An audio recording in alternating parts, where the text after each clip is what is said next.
2017ला लग्न झाल्यापासून सप्टेंबर 2018 पर्यंत आमच्यात काहीही शारीरिक संबंध आले नव्हते.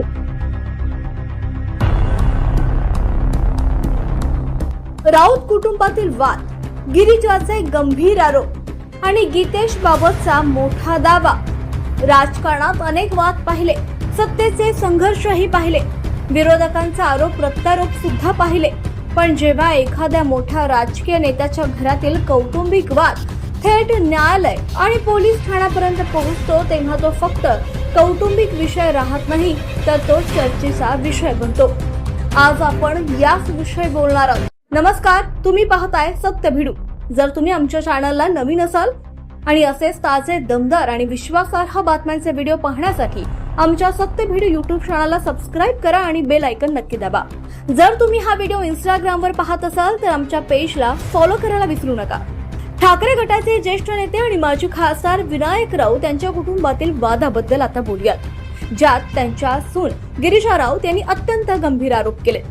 गिरीजा राऊत यांनी आपल्या पती गीतेश राऊत आणि त्यांच्या कुटुंबाविरोधात अनेक गंभीर आरोप केले.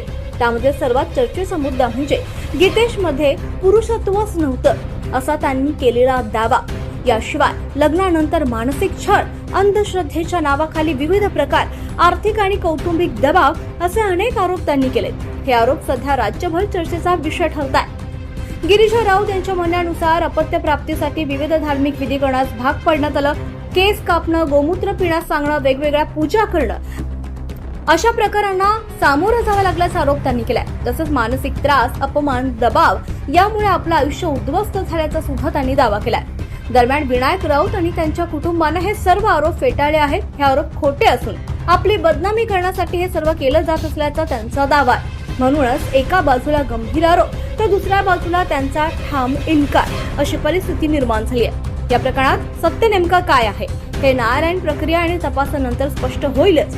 पण तोपर्यंत कोणत्याही एका बाजूच्या दाव्याला अंतिम सत्य मानणं योग्य ठरणार नाही. सत्य भिडूचं काम आहे आरोप आणि प्रत्यारोप दोन्ही बाजू तुमच्या समोर ठेवणं आणि सत्य समोर आल्यानंतर तेही तितक्याच निर्भीडपणे सांगणं. पाहत रहा सत्य भिडू.